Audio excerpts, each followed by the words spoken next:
இன்னைக்கு நம்ம இந்த வீடியோல ரொம்ப சூப்பரான அதுவும் சிம்பிளான ஒரு ஃபர்ஸ்ட் பர்த்டே கேக் எப்படி பண்றதுன்னு பார்க்க போறோம். நமக்கு தெரிஞ்ச ஒருத்தங்க ரொம்ப சிம்பிளா வீட்லயே வந்து ஃபர்ஸ்ட் பர்த்டே செலிப்ரேட் பண்றதுக்காக இந்த கேக் ஆர்டர் வந்து பிளேஸ் பண்ணியிருந்தாங்க. இது செய்யறதுமே ரொம்ப ஈஸி தான். நம்மளுடைய ப்ரீவியஸ் தீம் கேக் பார்த்துட்டு அதை கொஞ்சம் கஸ்டமைஸ் பண்ணி ஃப்ரோசன் தீம் மாதிரி இல்லாம நல்ல ஒரு ஃப்ளவர் ஒர்க் வச்ச மாதிரி எல்லோ ஷேடு வச்சு கேட்டிருந்தாங்க. நான் அதே மாதிரியே பிளான் பண்ணி பண்ணியிருந்தேன்.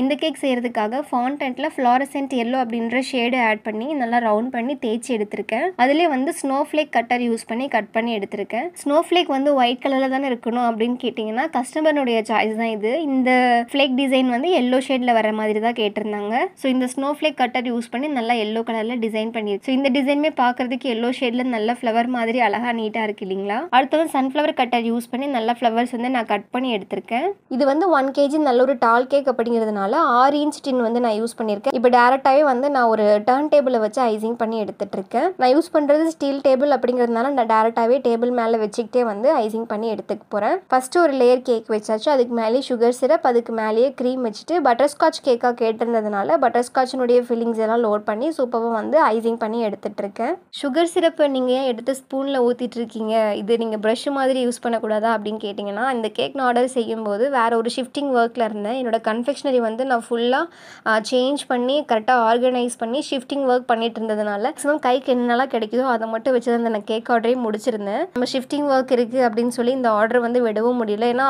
ஒர்க்கும் ரொம்ப சிம்பிளான ஒரு டிசைன் அப்படிங்கிறதுனால தெரிஞ்சவங்க நமக்கு ஆர்டர் பிளேஸ் பண்ணது ரீசன்னால சரி ஓகே நம்ம பண்ணிக்கலாம் அப்படின்னு சொல்லி இந்த ஆர்டர் எடுத்து நான் செஞ்சுட்டு இருந்தேன். ஸோ ஒரு லேயரையும் நீட்டாக வந்து ஸ்டாக் பண்ணி ஐசிங் பண்ணி முடிச்சாச்சு. இந்த மாதிரி நீட்டாக ஸ்டாக் பண்ணி முடிச்சதுக்கப்புறம் லைட்டாக ஒரு கிரம் கோட் மட்டும் பண்ணிட்டு தூக்கி ஃப்ரிட்ஜில் வச்சாச்சு. அடுத்து 30+ ஜார் கேக்ஸ் போல கேட்டிருந்தாங்க. அந்த கிரம்ஸ் மாதிரி நம்ம உதுத்து விடுவோம் இல்லைங்களா, அந்த மாதிரி உதுத்து விட்டு எடுத்துக்கிட்டேன். ஈவன் நீங்கள் ஜார் கேக்ஸ் போடுறதுக்கு ரவுண்டு ஷேப்பில் நல்லா குட்டி குட்டியாக ரவுண்டாக நீங்கள் கட் பண்ணி எடுத்துக்கிட்டாலுமே அது உங்களுக்கு பார்க்கறதுக்கு நல்லா நீட்டாக இருக்கும். இல்லை உங்களுக்கு இந்த மாதிரி கிரம்ஸ் மாதிரி நீங்கள் போட்டுட்டு ஜார் கேக்ஸ் போடுறதுனாலுமே ஓகே தான். உங்களுக்கு எது நல்லா வருதுன்னு பாருங்கள், அதுக்கு ஏற்ற மாதிரி நீங்கள் பிளான் பண்ணி கூட பண்ணிக்கலாம். நம்மளோட ரெகுலர் வீடியோஸ் நீங்கள் பார்த்துருந்தீங்க அப்படின்னா தெரிஞ்சிருக்கும். அதே ஃபார்மேட் படி தான் நான் ஜார் கேக்ஸ் வந்து போட்டுட்டு இருக்கேன். இந்த ஜார் கேக் வந்து ஃபுல்லாகவே வெண்ணிலா ஜார் கேக்ஸ் தான், அதனால ஃபில்லிங்ஸ் எதுவும் வராது. அதனால ஃபர்ஸ்ட் லேயரில் வந்து கிரம்ஸ் வச்சிருக்கேன், அப்புறம் சுகர் சிரப், அப்புறம் க்ரீம் வச்சிருக்கேன்.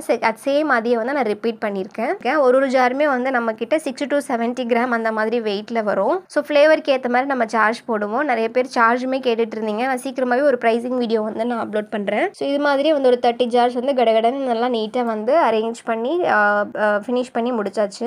அடுத்து கிரம் கோட் பண்ணியிருந்த கேக் எடுத்து மெயின் கோட் ஒர்க் வந்து நான் ஸ்டார்ட் பண்ணிட்டேன். கஸ்டமர் வந்து ஒரு 2 ஷேடு வர மாதிரி டெக்கரேட் பண்ணி கேட்டிருந்தாங்க. ஒன்று எல்லோ அண்ட் இன்னொன்று வந்து ஒயிட் ஷேடு வர மாதிரி டெக்கரேட் பண்ணி கேட்டாங்க. ஸோ அதுக்கேற்ற மாதிரி வந்து நான் ஐசிங் பண்ணியிருக்கேன். பைப்பிங் பேக்ல எல்லோ கலர் க்ரீம் ஆட் பண்ணி இந்த மாதிரி ரவுண்ட் பண்ணி பாதி தூரம் வர வரைக்கும் நான் க்ரீம் ஆட் பண்ணி முடிச்சுக்கிட்டேன். அடுத்து செகண்ட் வந்து ஒயிட் ஷேட் மாதிரி கேட்டிருந்தாங்க. திருப்பி ஒயிட் க்ரீமை வந்து ஒரு பைப்பிங் பேக்ல ஃபில் பண்ணிட்டு நம்ம ரவுண்ட் பண்ணிட்டு ஃபில் பண்ணிக்கலாம். அண்ட் அகைன் வந்து மேலே ஃபுல்லாக வந்து ஒரு எல்லோ ஷேடு மாதிரி. இப்போ வந்து கீழே எல்லோ, சென்டரில் ஒயிட் அண்ட் எல்லோ, அப்புறம் அகைன் மேலே டாப்ல வந்து ஒயிட் வர மாதிரி நான் பண்ணியிருக்கேன் பாருங்க. இது நம்ம பேலட் நைஃப் யூஸ் பண்ணியும் செய்யலாம். பட் அக்யூரேட்டாக வந்து நல்லா ஒரே மாதிரி ஷேட்ஸ் நல்லா ப்ராப்பராக தெரியணும் அப்படின்னா இந்த மாதிரி பண்ணிக்கிட்டோம் அப்படின்னா ஈஸியாக இருக்கும். மெயின் கோட்டிங் முடிச்சதுக்கு அப்புறமா அதையும் தூக்கி ஃப்ரிட்ஜில் வச்சாச்சு. அடுத்து கொஞ்சமாக ஃபாண்டன்ட் தேய்ச்சிட்டு இந்த ஹாப்பி பர்த்டே விஷஸை வந்து நான் ஃபாண்டன்ட்ல வந்து ரைட் பண்ணிக்க போகிறேன்.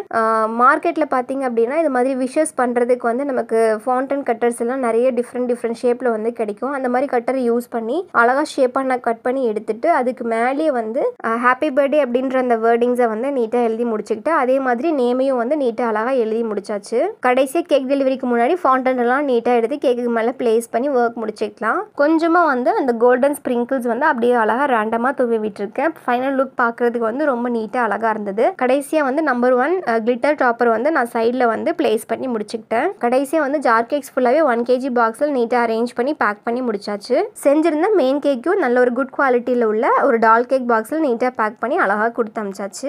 ஸோ பிகினர்ஸ்க்கு இந்த வீடியோ ஓரளவுக்கு ஹெல்ப்ஃபுல்லாக இருந்திருக்கும் அப்படின்னு நினைக்கிறேன். அதே மாதிரி புதுசாக யாராச்சும் பார்த்துட்டு இருக்கீங்க அப்படின்னா நம்ம சேனலில் பேக்கிங் சம்மந்தப்பட்ட வீடியோஸ் எல்லாம் நிறைய வித் ரெசிபிஸோட போஸ்ட் பண்ணியிருக்கோம். உங்களுக்கு யூஸ்ஃபுல்லாக இருந்தது அப்படின்னா நம்ம சேனலை சப்ஸ்கிரைப் பண்ணி வச்சுக்கோங்க. அதே மாதிரி எப்பயும் போல் எனக்கும் நம்ம சேனலுக்கும் சப்போர்ட் பண்ணிட்டு இருக்கிறவங்க எல்லாருக்குமே தேங்க்யூ ஸோ மச்.